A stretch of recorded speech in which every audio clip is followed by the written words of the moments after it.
Hello po.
Hello po. Can you hear me po ba?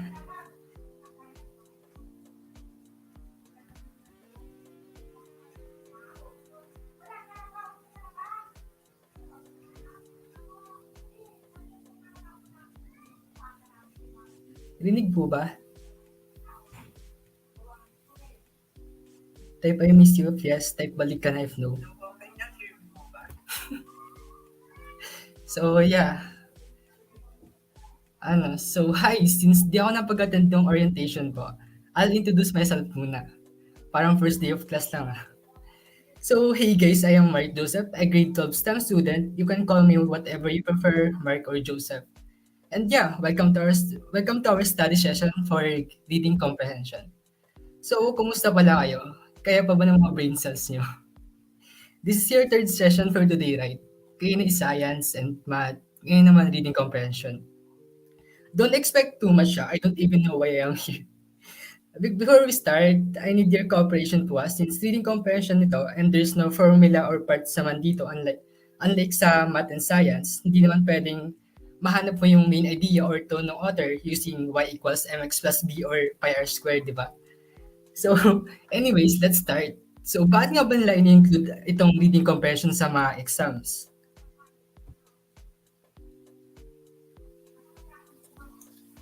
So, reading comprehension questions measure your ability to draw and successfully use information gained from reading a particular passage. The ability called reading skill is predictive of how rapidly you read and how much you retain from what you read. So, yeah, they're testing your, or should I say, our ability to understand various texts and attention to the details. Also, it will show how fast can we read and understand the text, and how long can we maintain our understanding on what we have just read. Gets po ba? Bilis ba ng pagsalita ko? Hindi kasi may nahabol akong time. Ayan, sorry. Actually sa reading comprehension, it doesn't matter how fast or slow you're reading. What matters here is that how long does it take for your brain to kind of figure out what's going on in the text and how long can you sustain that information.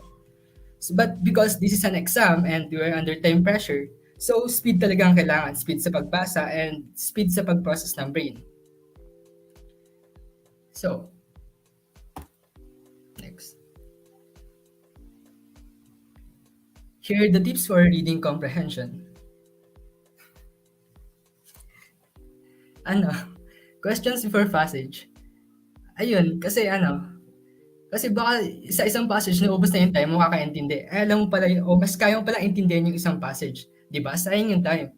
And then sa isang passage naman, try to group easy words and sprint to the hard parts. Ayun, scan nyo na yung mga hard parts. Like, if sa tingin hindi mo kaya, scan nyo lang and then basahin nyo yung madadaling basahin. So yeah, sorry sa mga explanations ko. I am unprepared, so please bear with me. Build on what you already know. Tackle the passages with familiar topics first before the passages with unfamiliar ones. So yeah, pan- ayun kasi, di ako, ano ba? Ayun kasi hindi naman lahat ng nasa passage is tatanungin or needed sa pag-answer ng mga questions. Minsan 2 or 4 questions lang sa isang mahabang passage. So to save time, look at the questions first. Mali pala. Sorry. Yung question before passage pala yun. Saan na ba tayo? Remember to check the numbering of your answer. Ayan, since pabalik-balik ka sa question and passage and minsan nag-skip ka pa ng part, may chance na mailagay mo yung sagot nung isang number sa isang number like magkahalo-halo din. Speaking for experience lang, since di ba magkaiba yung quiz booklet and answer sheet, baka malito kayo since pabalik-balik nga kayo sa passage, questions, and answer sheet. And next, browse through the questions to get an idea of what the passage is about. Minsan kasi kahit hindi mo na tingnan yung passage, yung questions na lang, masagutan mo na iyon. Or like, minsan nagbibigay na yung clue, yung questions, or yung mga sagot dun sa, yung mga ABCD ba dun sa questions. Minsan nagbibigay na sila ng clue on what is the passage all about. Okay? Okay, as you read, make predictions in your head regarding what the paragraph will say. This will help you read faster. Ayun, try to predict what will happen next as you read through the passage. Because with that prediction, kapag nabasa mo na yung part na yun, dire-diretso ka na kasi alam mo na, like, easy na siya i-comprehend yun. Since na-predict mo na nga, sana gets nyo, no? Sorry, hindi talaga ako ready dito.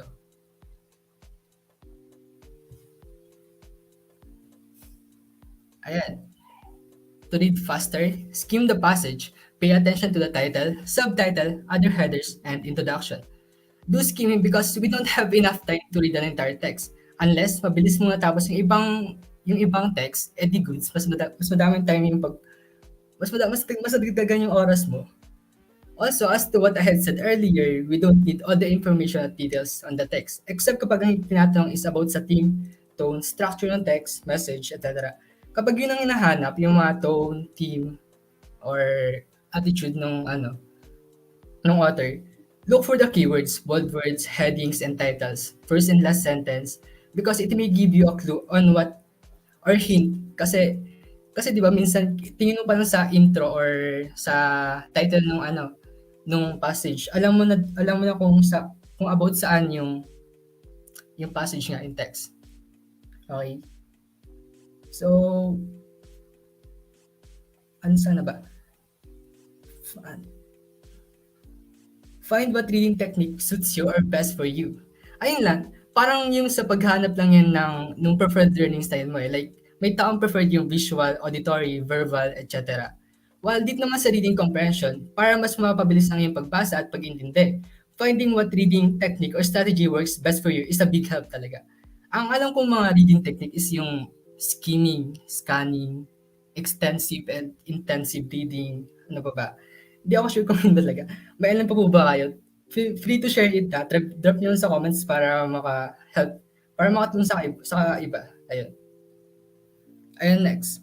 Practice reading words in groups, keeping unnecessary for comprehension such as articles and helping verbs. Ayun, kasi grouping words is energy efficient talaga. Group words that are easier to process for you. Ayun, sabi ko kanina, like, basahin niyo yung mga madadaling parts lang and then sprint nyo na yung mahirap, pang-scan nyo na yung mahirap. Kasi kapag binasa mo siya word by word, it will take you time, di ba? Siguro naman hindi lang isang word ang kita ng eyes natin, no? So, practice reading by words, groups. So, practice reading by grouping words. Time efficient din siya. Ayun. Ayun. Next is train yourself not to post after each comma, period, and paragraph. Ayun. Para di ka hindi. Wala. Train yourself not to post after each comma, period, and paragraph. So, dyan naman, since may oras tayong hinahabol or sinusunod yung time limit, try to read continuously. But remember kung saan naka-place yung mga comma and period ha. Kasi minsan nag-iiba yung meaning niya, di ba? Kapag tinanggal mo yung mga punctuation marks. So yeah, read continuously but remember where is the punctuation marks is being placed. Okay po ba? Ayun. Sorry if mabilis Practice using your index finger as a guide when reading. Ayun, para hindi ka maligaw sa maling tao. Charot. Ano, para hindi ka malito kung saan na yung binabasa mo at hindi ka na mag-spend ng time para hanapin kung nasaan ka na dun sa text. Gets mo ba? Ayun, read. Magbasa ka kasi ito talagang pinaka-effective na gawin to improve your reading comprehension. It is like you're training yourself and it will not only make you read faster or train you to read long text. But it will also expand your vocabulary. Like, madami talaga siyang benefits yung pagbabasa. Ayan. Rapper po talaga ako, kaya ganito. So, sorry talaga. Ayan, learn to spot the major types of reading comprehension questions. If you can recognize what a given question is asking for, you'll be able to tell which particular reading technique or strategy to apply. Yan. Now, you may be asking now what are the major types of reading comprehension. So, here are the major types of reading comprehension questions. So, the first one is the main idea and best title questions. That's your ability to find what the central thought of a passage or to judge its significance. So, usually yung mga questions na to is like, what is the main idea of the passage? The passage is primarily concerned with the author's main purpose is the best title for the passage is.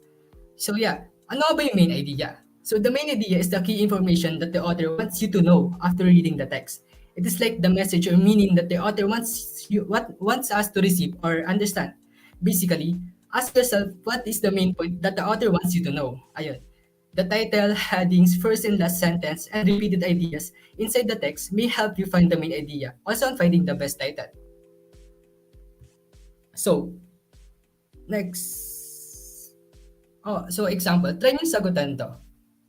Comment nyo yung sagot nyo dito sa ano, dun sa comment. Yun nga, comment nyo.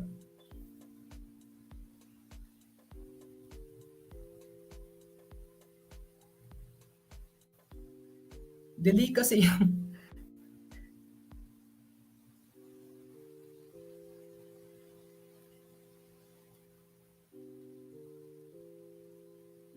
A. Okay, A daw, tama. So, the importance of search engine optimization. So, bakit hindi D? Kasi, di ba kapag ganyan, dapat may mga steps or methods.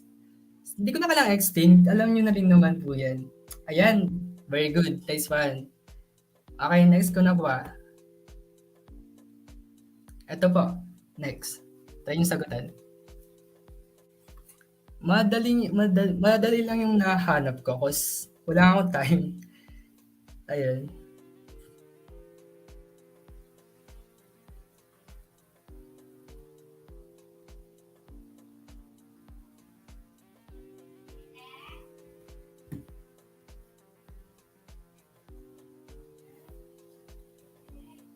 Hindi pala ata kita yung letter D.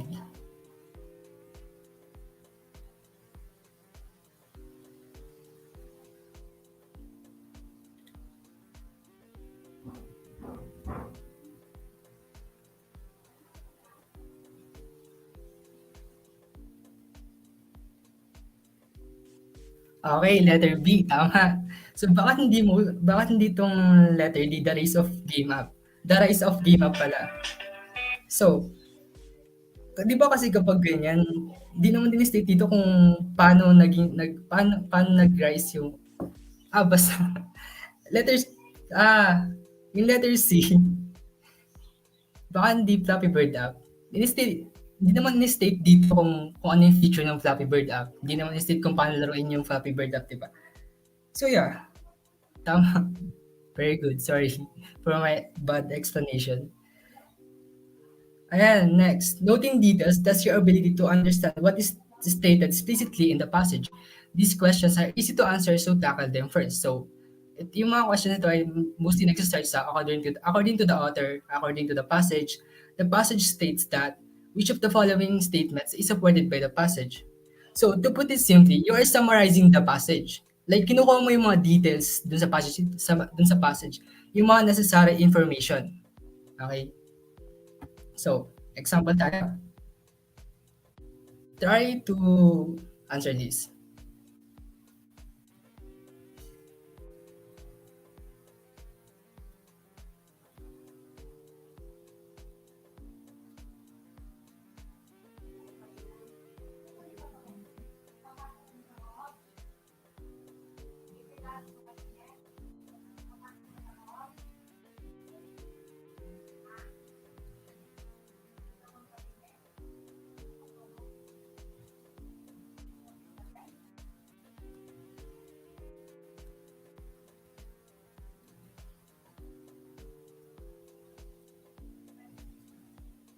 Okay, letter B, tama.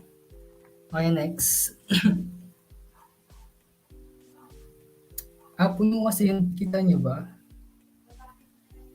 I'll give you 30 seconds para basahin ito. And then, like, take note kayo ng mga details dito. Kasi di kasi yung questions eh. Ayun. I'll give you 30 seconds.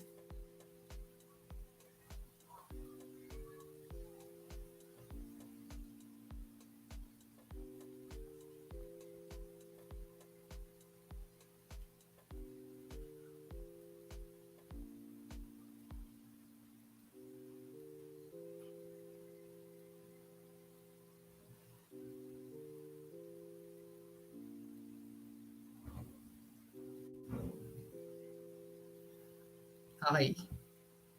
Here are the questions. So, according to the passage, when did the Mississippian culture reach its highest point of development? So, anong sagot niyo?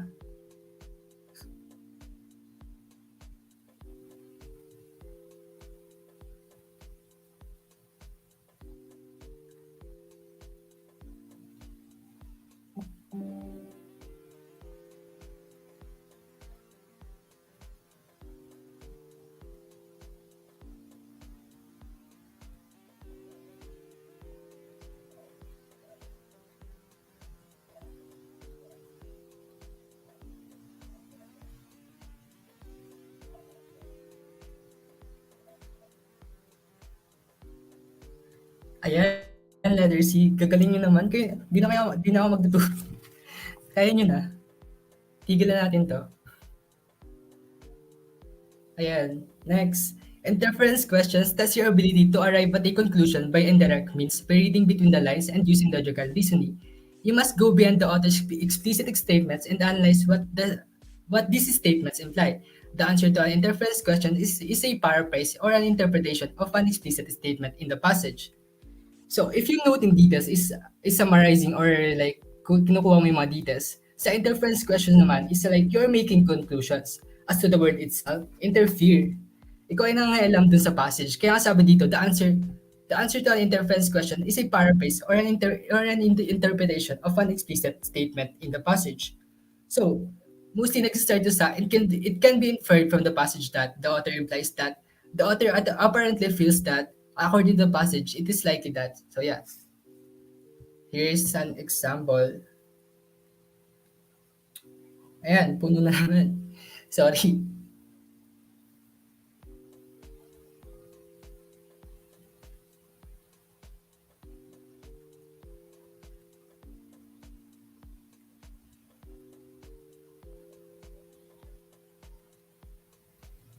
Mas try yung sagutan.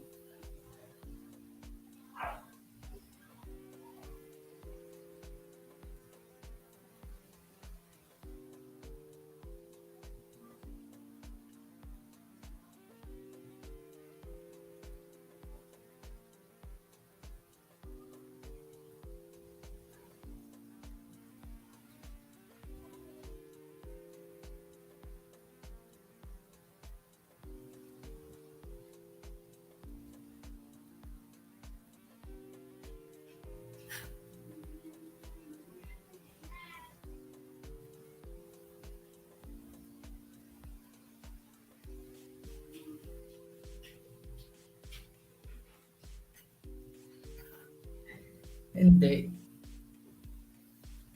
Hindi ko kasi alam na matatakpan pala ng ticker. Sorry naman. Next time, hindi ko na pupunayan talaga. Sorry.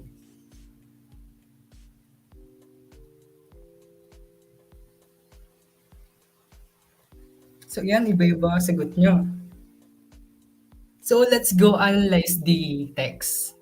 So the first, Pasteur showed that if a nutrient solution was sealed in a glass vase and heated to boil to destroy all the living organisms contaminating it, it never putrefied. So parang ang ano niya dito, ang pagkaintindi ko dito sa yung mga nutrient solution doon na nakasealed sa in a glass vase, kapag hinit mo siya hanggang mag-boil, hindi siya nabubulok. It never putrefied.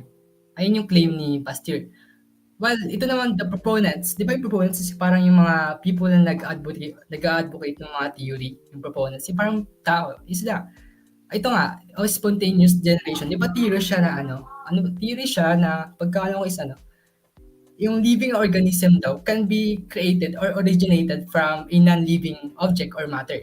Ayun yung pagkakatanda ko. If ever I'm wrong, edi parang tama na lang. Ayan, yung proponents daw ng spontaneous generation declared that fresh air was necessary for spontaneous generation and that the air inside the sealed flask was affected in some way by heating so that it would no longer support spontaneous generation. So parang ang claim naman nila dito, kapag hinit daw yung sealed flask, maapektuhan yung air. Yung parang hindi na siya magiging fresh air. Yun, ewan ko. So parang counterclaim to dun sa claim ni Pasteur. So, next statement. Pasteur constructed a swan, ito yung sa question natin. Pasteur constructed a swan-neck flask in which putrefying materials could be heated to boiling but air could enter. So, dito, kumuha si Pasteur ng swan-neck flask in which putrefying materials could be heated to boiling but air could enter. Parang pinove niya na mali yung claim nung spontaneous generation. Kaya siya nag-create ng swan neck flask. Kasi pwede man daw mag-re-enter yung air dun sa naheated to. Basta ganun. So, what's our answer here? Letter A, store sterilized liquids for use in future experiments. No. B, prevent heat from building up in a solution. No. C, disprove a criticism of his conclusions. Letter C, ayun nga, parang pinove niya na mali sila. Okay? Letter D naman, estimate the number of organisms in a liter of air. Hindi din. Ang pinaka-fit talaga is letter C, disprove a criticism of his conclusions. Okay? Gets po ba? Sana po gets? Ayun. Sana po malinaw yung explanations ko na. Okay, let's move on. Okay, try to answer this ulit.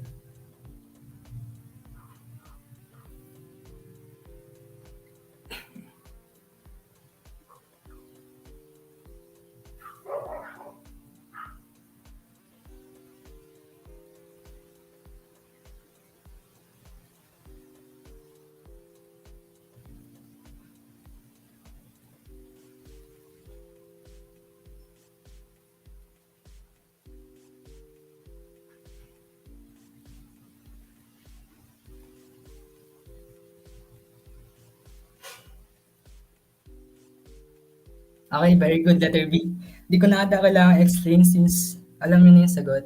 Okay, let's move on na. Very good, nice one.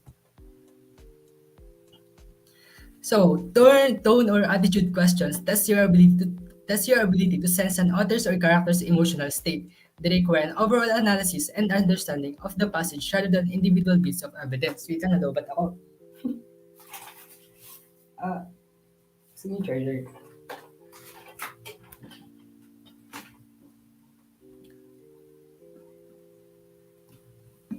So, how can you determine the tone of the text or attitude of the author ba dun sa text? So, tone is expressed through the words and details the author selects.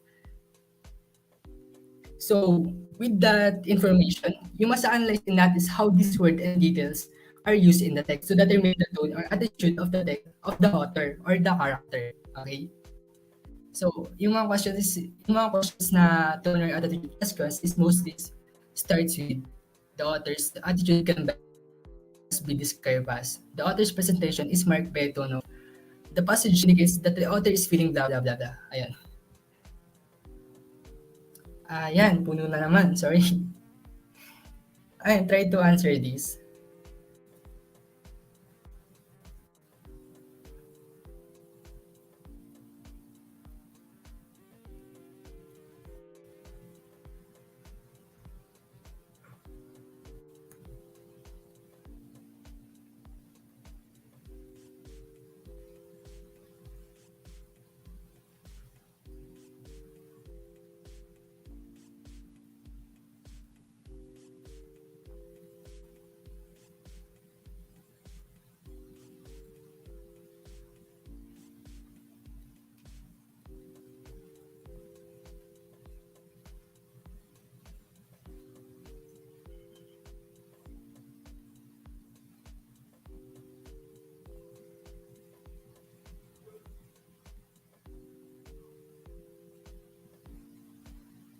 ADC.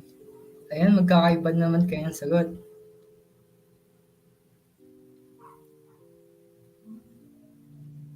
So, let's analyze. So, the writer says he seemed to see us only as automatic type machines. The tone of his sentences. At niyo, sobrang sobrang seryoso sa dito. Nung sinabi niya to. Hindi naman siguro, no? Nang threaten ba siya? Threatening. Hindi rin naman siguro, no? Is he showing sympathy sa waiter? Hindi rin. So, ang sagot, letter D, sarcastic. Kasi, sa tingin niyo ba, ang tingin nung waiter sa kanila is automatic tip machines talaga? Di lang, di naman siguro, di ba? So, parang nag-joke lang siya, ganun. Parang, he's using sarcasm, irony, ganun. Okay, next one. Okay, next. Try to answer this. Okay.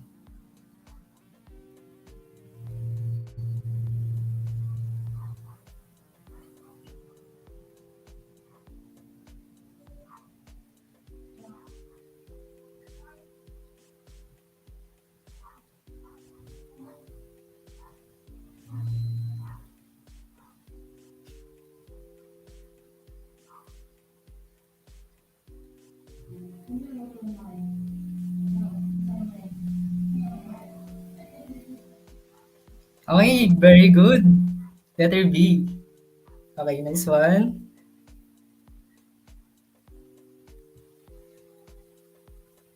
Ayan. Vocabulary and context questions test your ability to work out the meaning of words from their context.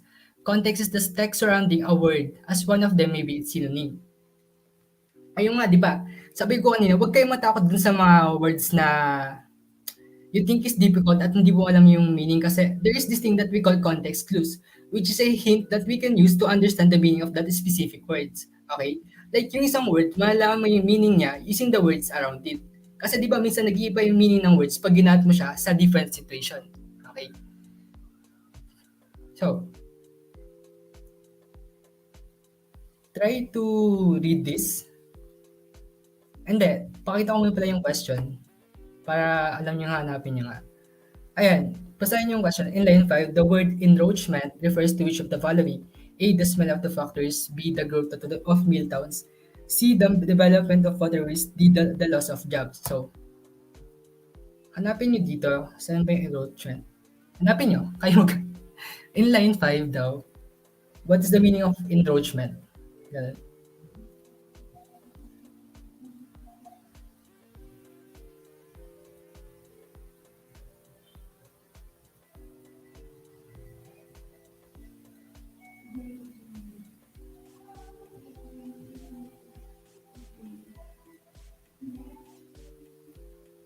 Hindi ko,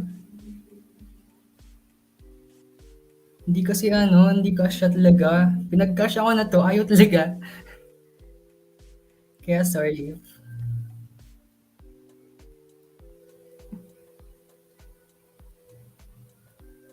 Okay, letter B. Tama. The growth of mill towns. Bakit? Asan ba yung enroachment? Ito, enroachment. As a defense against this encroachment, defense, bakit ayaw nila ng encroachment na yun? So in time, the factories were surrounded by proliferating mill towns of apartments and row houses that abutted the older main cities. Ayun, yung like, parang kinakalaban niya yung growing mill towns. Ayun, as a defense dun sa growing ng mill towns na yun. Ayan, the good of mill towns. Tama. This one. Sorry if hindi ganun ka sa explanation ko, I'm super unprepared talaga dito. So, ayan. Try nyo rin sagutan daw.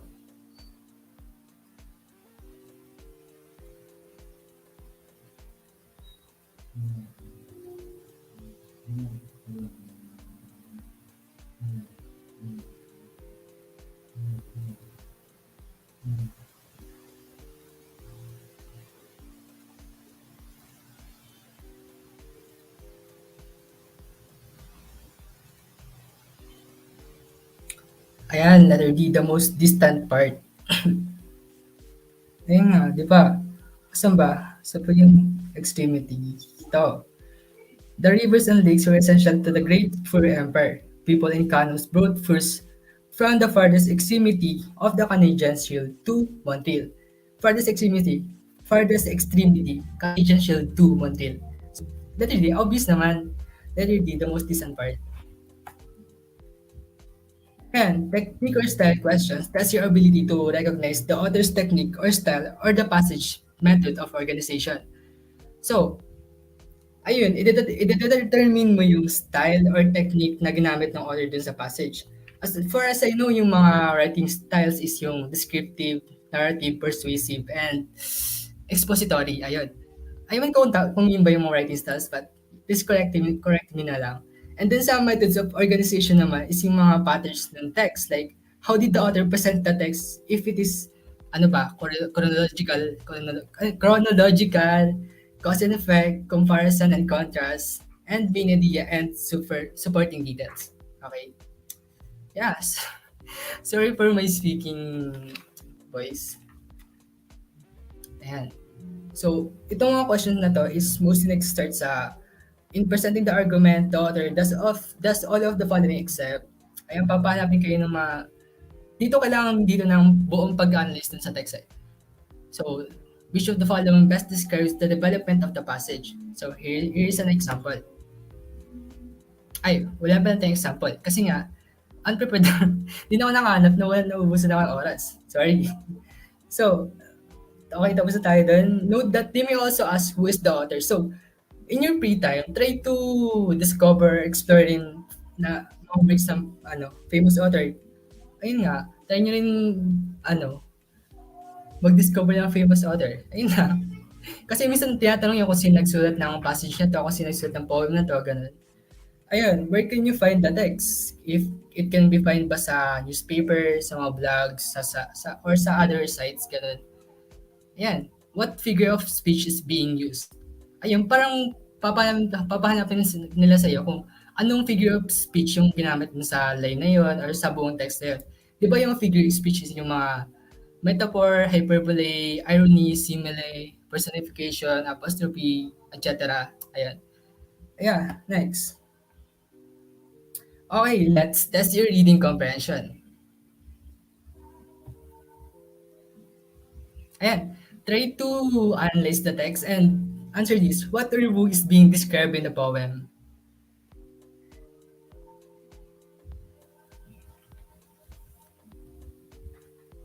Type niyo yung comment.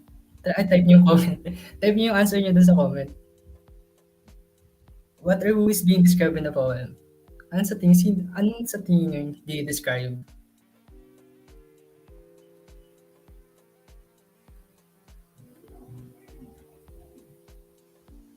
Any 1, any 2, any 3, any 4, any...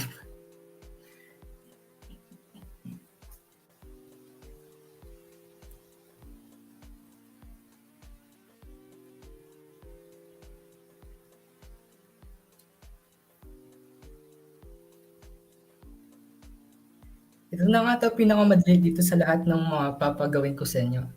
Like easy, medium, hard yung level nito.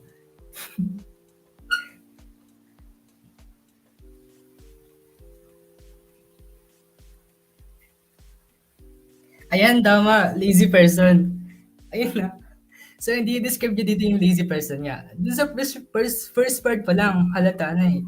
Slow, cumbersome, struggling to move heavy leaps. So, yan, parang ayaw niya gumalaw. Like, kung paagal, ganun. Basta, ayun, sleepy ready to sink into the soft feather top. Parang gustong-gusto niya na maghumiga lang or magstay lang dun all day sa kama niya. Ayun, sluggish, warm, fluffy, snuggle-scented comforter, heaven, too bad I have to work. Parang ano lang yan eh, you want to just play online games like Mobile Legends, COD, Genshin, Valorant, etc. But too bad, you have work, ganun. Ayun, sana gets nyo. This poem nga pala is by Nomi Lee, titled Lazy. Ayun. Ayun, baka kayo yan. Next one. Okay, next.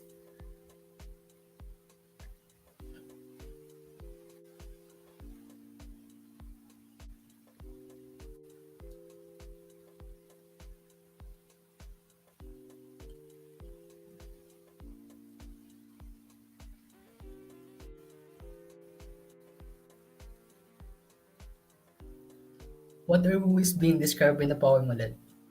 Sino o ano yung describe nila ng poem?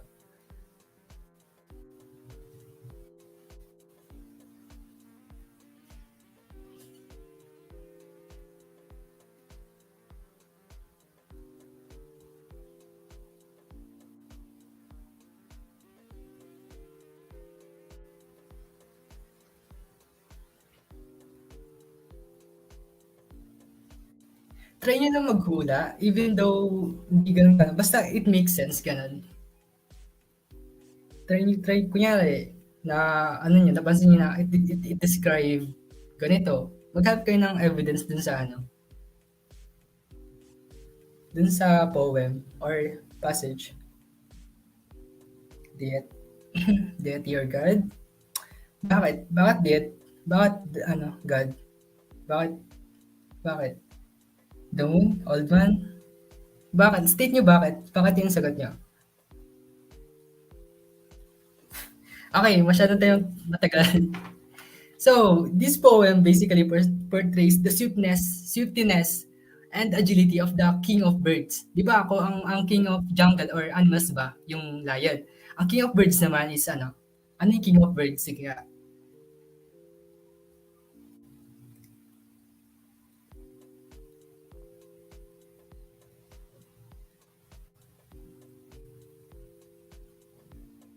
Okay, one time pala maghintay.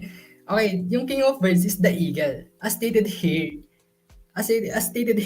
the shortness of the poem is a reference to an eagle that is ready to latch on its prey. Like, ready na siya mag-attack dun sa prey niya. Like, ito yun, no? And like a thunderbolt, he falls. Like, lumipad na siya papunta sa, ano niya, sa prey niya. Ayun. Tapos, dun pa lang sa first sentence na ano, yung crook hands, masasabi mo na animal siya eh, as the following line.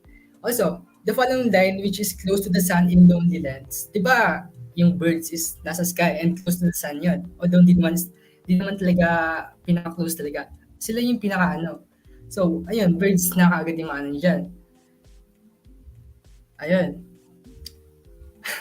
Masyadong lame yung explanations ko, but sana magets nyo. So, the eagle here is standing on the top of a cliff with his crooked hands, gripping the rocks.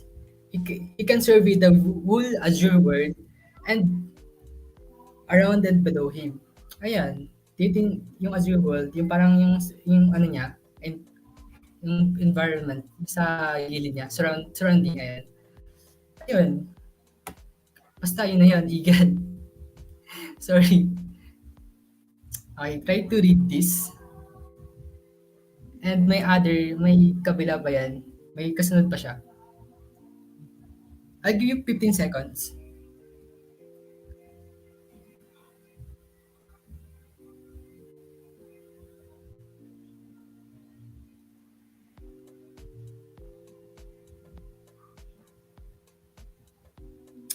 Okay, next na tayo. Tinatry ko rin kayo magbasa ng mabilis, okay? Although ako naman, hindi naman ganun ka-skilled. Ayan, what or who is Jabberwock? And, ayan, ano or sino yung Jabberwock?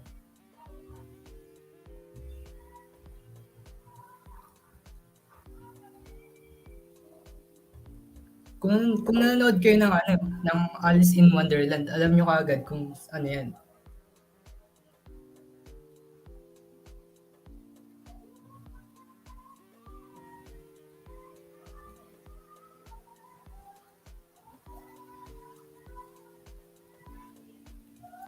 Okay, that's correct, monster. Alam niyo naman nata, so I don't need to explain na. Actually itong poem na to, siya, ito yung mga masakit sa ulo eh, no? Yung parang old English ata to eh. Ano din siya, nonsense poem talaga siya. With its playful musical language, nagkaroon dito ng nonsense words. And may mga words din dyan na gawa-gawa lang ng author, such as itong galamping. Parang gawa-gawa lang din yan ng author. Itong galamping, chortle, tapos di ko na alam kung ano pa yung iba. Basta, Ayan. Yung Jabberwock is a monster or a creature that is generally portrayed as a dragon-like beast. Yan. So next, what or who is the three Sturgis sisters? Yan. Try nyo sagutan. Let me give you a clue. It has something to do with our history. Actually, dalawang sagot ang tama dito eh. History natin and history nung ewan ko kung anong country yun, basta.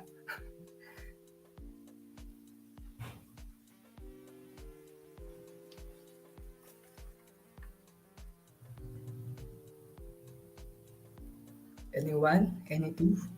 Any three?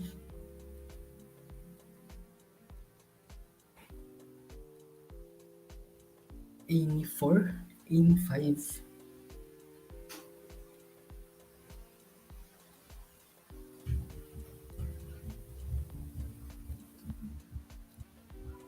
Yung three sturdy sisters is wind. Okay? Bakit? Drop niyo yung evidence niyo.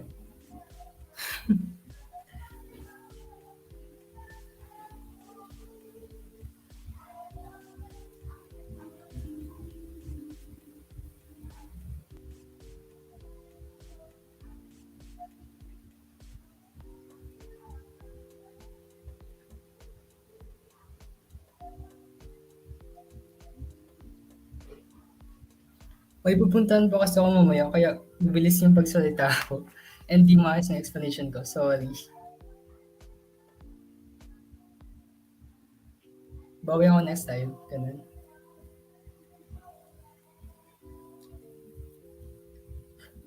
Anyone?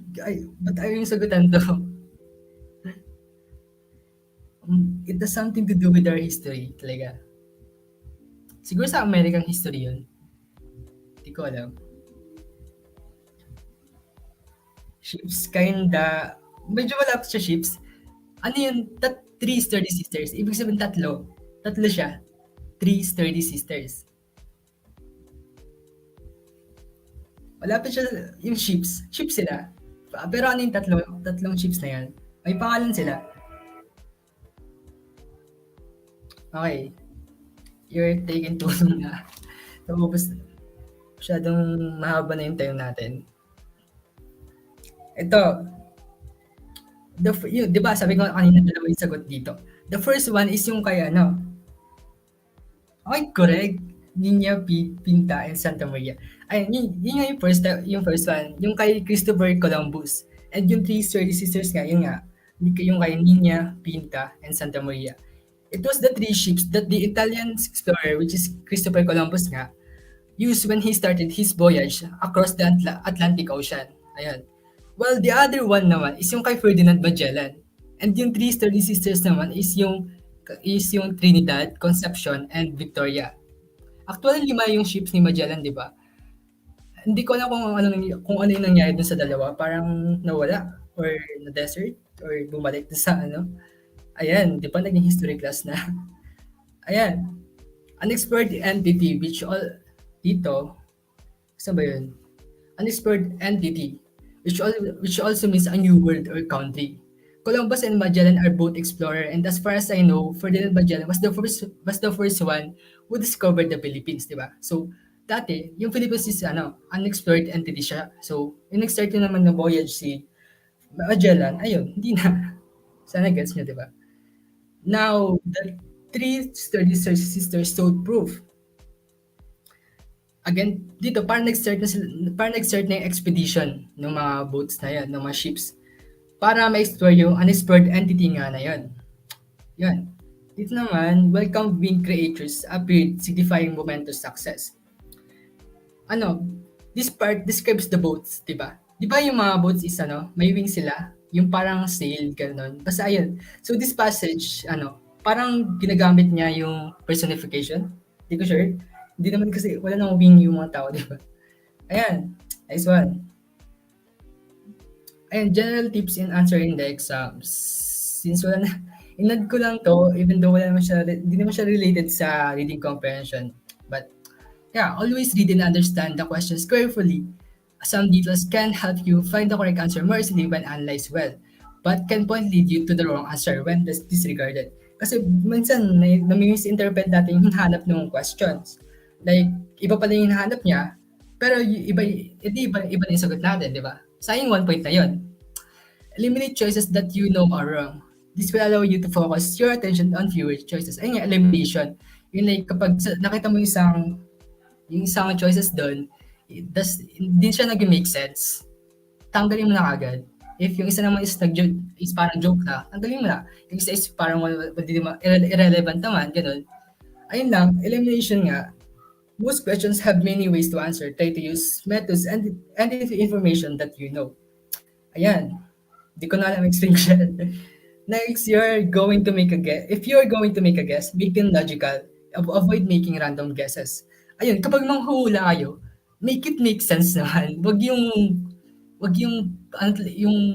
mini-mini mo kayo. Wag yung ganun. Like, make it make sense. If, yung sa tingin mong may chance, yung 50-50 ba? Yung sa tingin mong may chance ka ano, tumama. Ayan, manage your time if you know that a question will take too long to answer. Skip it for later. If the question is too difficult or you simply do not know the answer, decide whether to guess the answer or simply leave it lang. Ayun. Kasi 'di ba right man is wrong yun sa UP. Ewan ko kung sa iba din. But 'di ba one point ata yun? One point. So, apat na mali mo, 1 point na yun. But that 1 point can make a big difference, 'di ba? Since sabi na di naman daw ganun kahirap yung UPCAT. Marami ng taga-apply, so pataasan tayo. So, even that 1 point is can make a big difference talaga. Ayun. So if manghuhula talaga kayo, dapat 50-50 yung chance nyo. Pero if di wala namang sense, dump nyo na lang. Para walang minus. Although zero ka na dun. Ayan, quiz. Ayan, quiz na tayo. Ang alam ko kasi, sa Zoom tayo. But hindi rin. So yeah, dadrop ko na yung quiz dun sa Google Class or dito sa comments. Sa Google Class na lang. Punta na lang kayo dun and yeah. You will encounter passages in English and Tagalog language. You will be given, try nyo lang i-time try nyo lang i-time yung sarili nyo na matapos yun ng 15 minutes. Okay? Pero if pwede naman kayo mag-exceed doon, but it will be better kapag nasagutan nyo siya in 15 minutes. Ayan. Okay, di na yan. Timer yan. Ayan, questions. Any questions po ba? Clarification, objection, donation? If may question kayo, siguro try nyo na akong tanungin dun sa Discord. Hanapin nyo na ako dun. Although, di naman ako ganun ka-helpful. So, sorry nga pala sa mga explanations ko. I'm super unprepared talaga. Di ko alam na ngayon yung reading comprehension. So yeah, I'm so sorry. Kagabi ko lang din ito natapos tong slide.